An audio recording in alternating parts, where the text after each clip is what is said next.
बैसाख का महीना है ना, जितने यहाँ बैठे और जितने आस्था चैनल पर सुन रहे और जितने फेसबुक यूट्यूब पर कथा श्रवण कर रहे, प्रयास करना बैसाख के महीने में मिट्टी के पात्र में जो रात्रि भर जल रखा हो, मिट्टी के पात्र में अगर आपके पास में घड़ा हो, हंडा हो, नी हो तो दिया हो, दीपक हो, कुल्लड़ हो,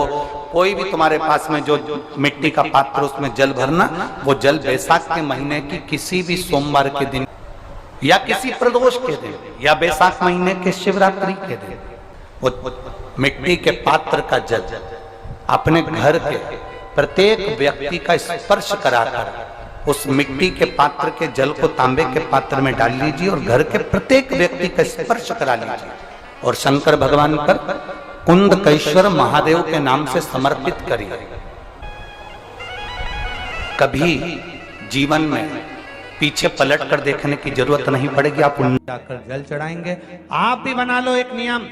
कि बैसाख महीने की शिवरात्रि मुझे भी शंकर भगवान को अपने दिल की बात कहते हुए, अपने मन की बात कहते हुए, रोग मुक्ति के लिए, कार्य सिद्धि के लिए,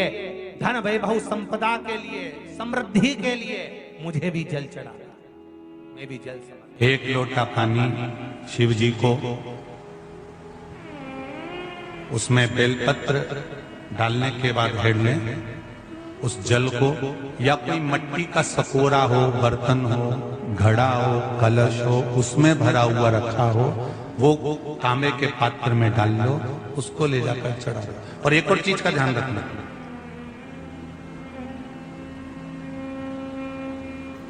अगर असाध्य रोग जैसे ऐसा रोग हो जो समाप्त नहीं हो रहा हो, कैंसर, किडनी, लीवर या किसी का डायलिसिस चल रहा हो या लीवर काम नहीं कर रहा हो या शरीर की कोई हड्डी जुड़ नहीं रही हो, तो जो जल शिव जी को लोग चढ़ा रहे हैं वो जल को आचमन कर लेना। और आचमन शंकर भगवान की छोटी बेटी अशोक सुंदरी के नाम से करना, उसका आचमन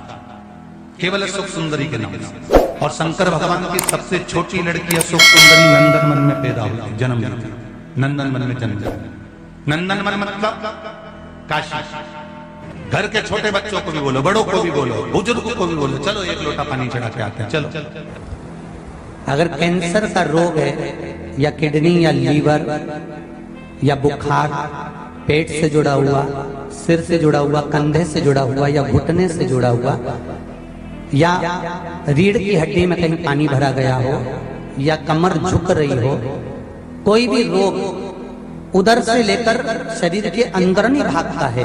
और वो बेकार हो रहा है, तो बैसाख का महीना चल रहा है। राकेश देवी जी, बैसाख का महीना चल रहा है। बैसाख के महीने की शिवरात्रि के दिन, बैसाख के महीने की जो शिवरात्रि आएगी, हर महीने शिवरात्रि आती है, तो बैसाख की जो शिवरात्रि है, इस शिवरात्रि के दिन सुबह 8 बजे से लेकर 11 बजे के बीच में एक लोटा पानी, उसमें थोड़ा सा बेल का फल मिल जाए, उस फल का थोड़ा सा भाग, या तो बेल का फल का अगर छिलका मिल जाए तो उसमें पानी भरकर तांबे के लोटे में डाल लो, या बेल का फल नहीं मिले तो बेलपत्री को लेके उसमें डुबो दो और डुबो के बेलपत्री को बाहर निकाल दो। वो पानी भगवान शंकर को शिवरात्रि के दिन, बैसाख महीने की जो शिवरात्रि है, बैसाख के महीने में प्रत्येक महीने शिवरात्रि आती है, बैसाख के महीने की शिवरात्रि के दिन सुबह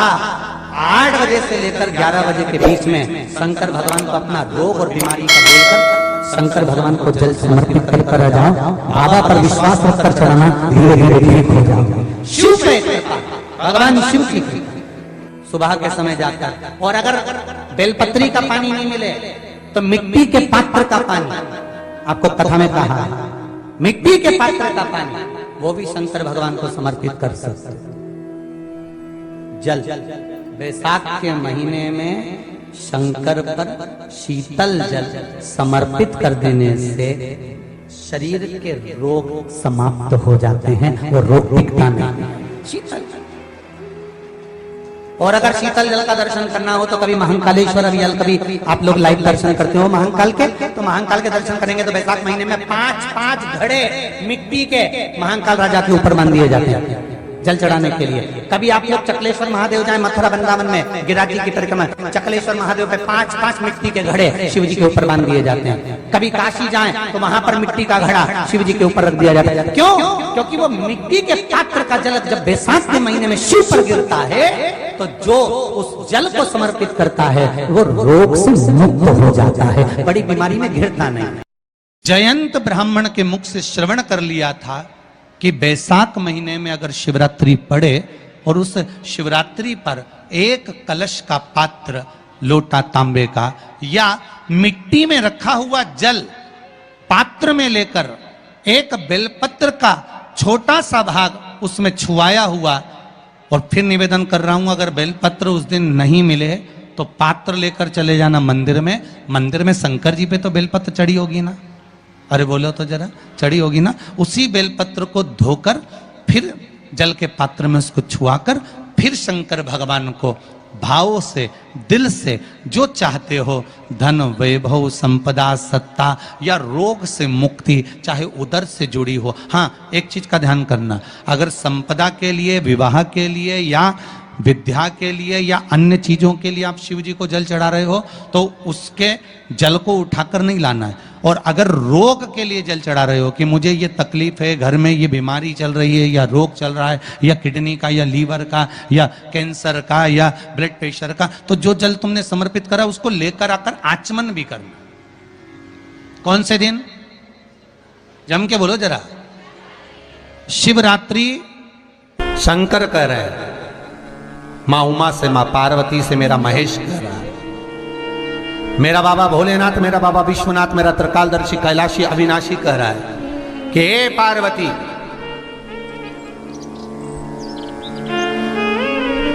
एक बीला, एक बेल जो मुझे समर्पित करता है और समर्पित करने के बाद उस बेल की महत्वता देखिए, जो बैसाख महीने में बाबा शंकर को जो चढ़ाया जाता है और 1000 अश्वमेध यज्ञ का पुण्य फल हम प्राप्त कर लेते, मात्र एक फल चढ़ाकर, मात्र एक फल चढ़ाकर। हे पार्वती, संसार का मनुष्य जब मुझे वो बेलपत्र समर्पित कर, वो बेल का फल समर्पित करता है, पार्वती वो फल जो मुझे चढ़ता है, फिर मैं भले नर्मदा के जल से निकला हुआ कंकर शंकर क्यों ना हूं, फिर चाहे मैं गंगा के जल से निकला हुआ कंकर शंकर क्यों ना हूं, चाहे फिर मैं यमुना के जल से निकला हुआ कंकर शंकर क्यों ना हूं, चाहे मैं सरयू के जल से निकला हुआ कंकर शंकर क्यों ना हूं, चाहे मंदाकिनी के जल से निकला हुआ कंकर शंकर क्यों ना हूं, ए पार्वती, फिर जो भी शिवलिंग पर वो बेल समर्पित होता है वो बेल उठाकर जीव अपने कार्य में ले सकता है। ये माँ उमा से कह रहा है। तो उस बेल की महत्वता जानेंगे। अब अपन उस बेल को जानने के लिए वापिस स्कंद पुराण में चले तो स्कंद पुराण में लिखा हुआ है कि जो बेल बैसाख के महीने में शंकर को चढ़ाया जाता है वो बेल का फल उठाकर रख लिया जाता है। बैसाख के महीने में उस चढ़े हुए, बाकी के आपको बेल का फल खाना हो तो बात दूसरी, पर चढ़ा हुआ जो बेल का फल है वो पूरा बैसाख नहीं खाना। बैसाख के बाद में अगला जो महीना आए उस महीने के अंदर उस फल के अंदर का गुर्दा निकालकर उसको सुखा लीजिए और सुखाकर जिस व्यक्ति को पत्थरी की बीमारी हो और जिस व्यक्ति को पेट में बहुत भोजन पचता ही नहीं है,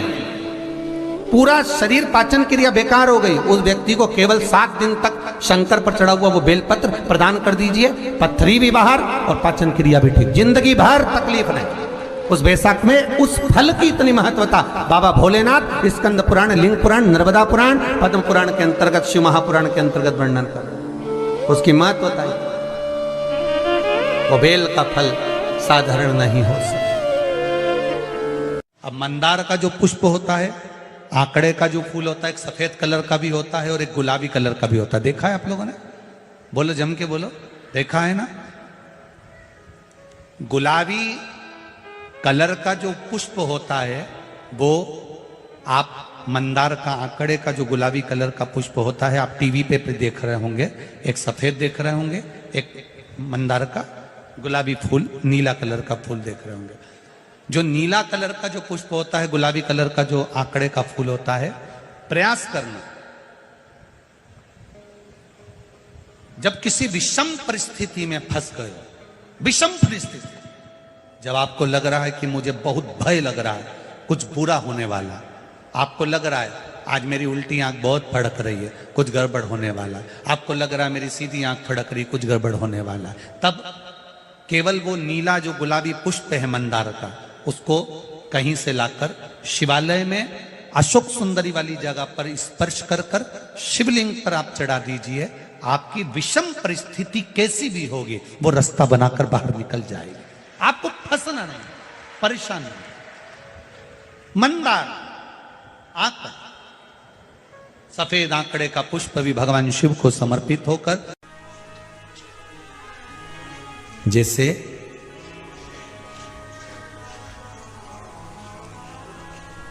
बेले के फल का गुर्दा, बेल का जो फल होता है, बेलपत्री का फल, उसका जैसे गुर्दा, उसके अंदर का जो भाग होता है बेल का, वो गुर्दा,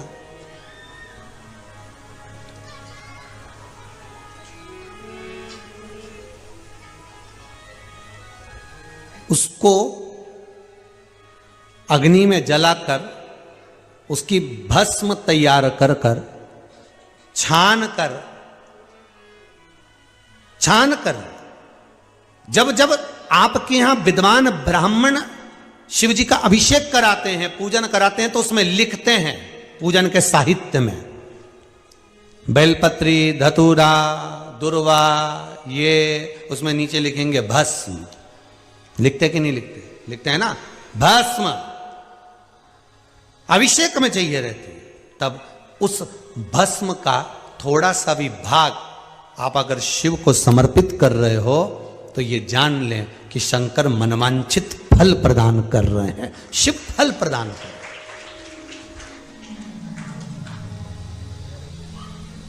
महाराज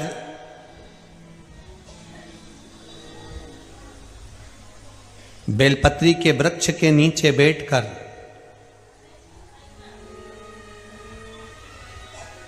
हाथ में एक बेलपत्र का पत्ता रखकर